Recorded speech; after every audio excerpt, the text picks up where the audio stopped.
नमस्कार, स्वागत है आपका प्रेस जागरण में। और हमारे साथ मौजूद है आजाद समाज पार्टी के प्रवक्ता डॉक्टर बीरेन भास्कर जी।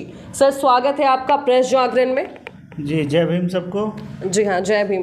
तो मेरा पहला सवाल सर आपसे ये है कि आपकी पार्टी हमेशा दलितों की बात करती है, दलित मुद्दों को उठाती है, दलितों की ही सिर्फ राजनीति करती है।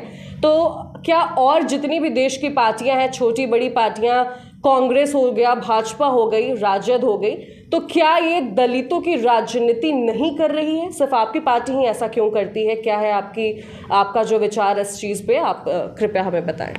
देखिए, सबसे पहले तो मैं स्पष्ट कर दूं कि हम दलित की राजनीति नहीं करते, हम शोषित वंचितों की राजनीति करते हैं। और शोषित वंचित में सभी आते हैं जिनका शोषण हो रहा है इस देश में, और किसी जात या असमानता या किसी भेदभाव के कारण अगर वो वंचित समाज है तो उसकी बात हम मुखरता से उठाते हैं, जो हमें अधिकार हमारा संविधान देता है।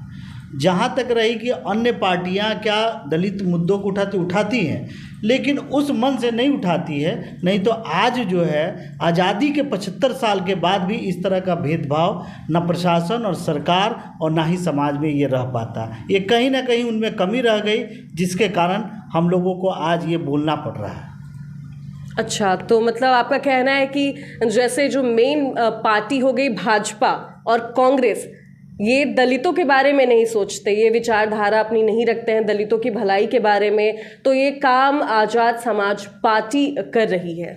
देखिए, हम उन मुद्दों को उठाते हैं जो इनके हाशिए पर चले गए मुद्दे हैं। हम ये पूछ रहे हैं कि क्या दलित समाज या शोषित वंचित समाज जो भी है, क्या इस देश का नागरिक है? अगर इस देश का नागरिक है तो उनके विकास और उनके अधिकार की बात क्यों नहीं हो सकती है? और अगर आप नहीं उठाते हैं, कहीं ना कहीं उन्हें दुख है, अगर हम उठा रहे हैं तो ये इसमें गलत क्या है? और जहाँ तक भाजपा की बात की और कांग्रेस की बात की, हम कांग्रेस भाजपा की बात नहीं कर रहे हैं। मैं ये कह रहा हूँ कि जो भी पार्टियाँ अपने एजेंडे और अपने लोगों के हित के लिए काम करती है, जैसा कि मोदी जी को आप देखते हैं कि वो 2 गरीब लोगों को अमीर बना दे, जैसे अडानी जी हुए, अंबानी जी, बहुत गरीब व्यक्ति थे जिनको इन्होंने चाय बेच कर बहुत अमीर बना दिया। तो मैं ये कहना चाहता हूँ कि इसमें सवाल मोदी जी या कांग्रेस का नहीं है, सवाल है इस देश के शोषित वंचित नागरिकों का। तो सर, चंद्रशेखर रावण जी जो है दलितों के लिए, शोषितों के लिए, जैसे आप कह रहे हैं कि बहुत सारी चीज़ें उन्होंने उपलब्धि दिलाई है दलित और शोषित लोगों को, तो सर इस पे थोड़ी रोशनी डालें। देखिए, आप लोगों का ये नज़रिया बदलना चाहिए। मुझे लगता है कि आप लोगों को थोड़ा सा सुधार करना चाहिए। जिस तरह बाबा भीमराव अंबेडकर साहब ने जो भी संविधान दिया, तो और जो इस देश की संरचना के लिए, इस देश की रचना के लिए जो उन्होंने ड्राफ्ट तैयार किया, उसको लोगों ने दलित समर्थक बता दिया और दलितों का नेता बना दिया, जबकि ये बहुत गलत है। आप देखेंगे कि आज लोग किसी भी धर्म जाति के हों, उनके अधिकार संविधान द्वारा सुरक्षित है। किसी भी धर्म की उपासना से हैं तो हमारा संविधान ये अलाउ करता है कि आप अपने धर्म और उपासना की रक्षा कर सकते हैं। तो मैं ये पूछता हूँ कि जो सभी के बारे में सोचता हो, उसे आप दलित की राजनीति का नेता मान लेते हैं। ठीक उसी प्रकार आप चंद्रशेखर आज़ाद जी, अगर उनके सामने शोषित दलित का मुद्दा आता है और उनके साथ अगर गलत हो रहा, तो इसका मतलब ये तो नहीं है कि वो दलितों के ही नेता हो गए। क्या उन्होंने किसी और असमानता पे या और किसी भेदभाव पे या अतीक अहमद के मौत पर, क्या अतीक अहमद क्या शेड्यूल कास्ट थे? नहीं। कोई भी अगर गलत होता है और कोई भेदभाव वाली बात होती है तो हम उसका आवाज़ और विरोध पुरजोर तरीके से करते हैं। यही हमारा मिशन है, भारत एकता मिशन, जो भीम आर्मी की पहली पंक्ति है, और आज़ाद समाज पार्टी इसे विभिन्न मंचों से, राजनीतिक मंचों से उठाती है। तो सर, हम आगे देख सकते हैं कि भीम आर्मी अगर कोई उच्च जाति के श्रेणी का जो लोग हैं, अगर वो शोषित है, तो उनके लिए अपने हक में वो लड़ेंगे या उनके लिए कुछ करेंगे, ऐसा कुछ है? आप बताएं। नहीं, क्यों नहीं। अगर उसके साथ कोई भेदभाव हो रहा है, अगर ऐसी कोई बात आती है, भेदभाव आता है जो कि होता नहीं है।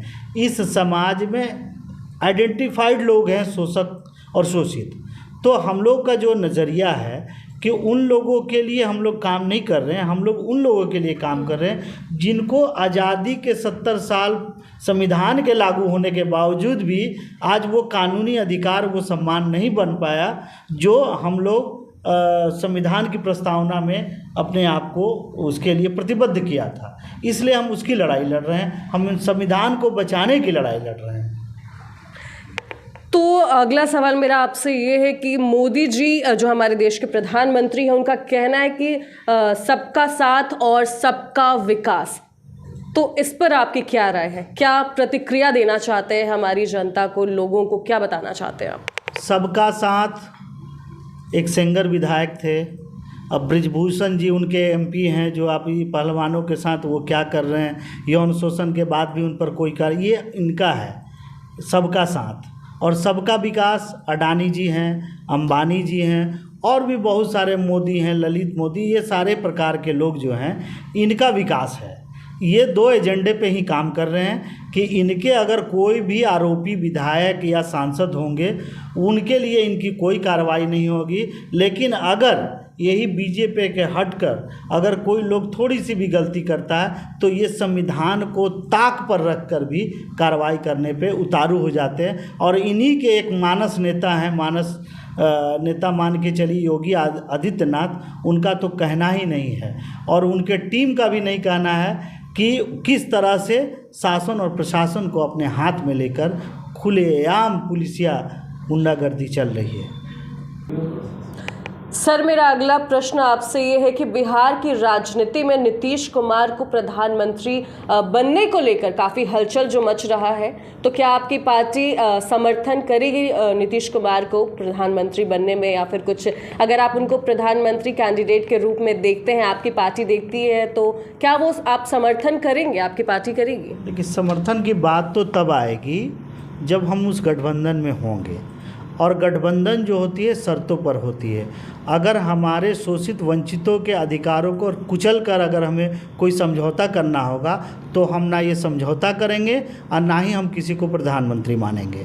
हम प्रधानमंत्री उन्हीं को मानेंगे जो संविधान की रक्षा की प्रतिज्ञा करे, शोषित वंचितों के अधिकार के लिए कार्य करे, उनके विकास के लिए काम करे, उनके रोजगार के लिए काम करे। हम वैसे प्रधानमंत्री को समर्थन करेंगे। अगर इस बात पर नीतीश कुमार जी अगर तैयार हैं तो हम नीतीश कुमार को समर्थन क्यों नहीं करेंगे, क्योंकि हम बहुजनों के सरकार के समर्थक हैं। तो आज हमने जाना चंद्रशेखर आज़ाद पार्टी के प्रवक्ता डॉक्टर बीरेंद्र भास्कर जी से कि वो क्या अपनी राय रखते हैं शोषित वंचित लोगों को लेकर और राजनीति की कुछ अनसुनी अनजानी बातें को लेकर। तो ऐसे ही सेशंस के लिए हमारे साथ प्रेस जागरण में बने रहें। कुछ भी नहीं किए।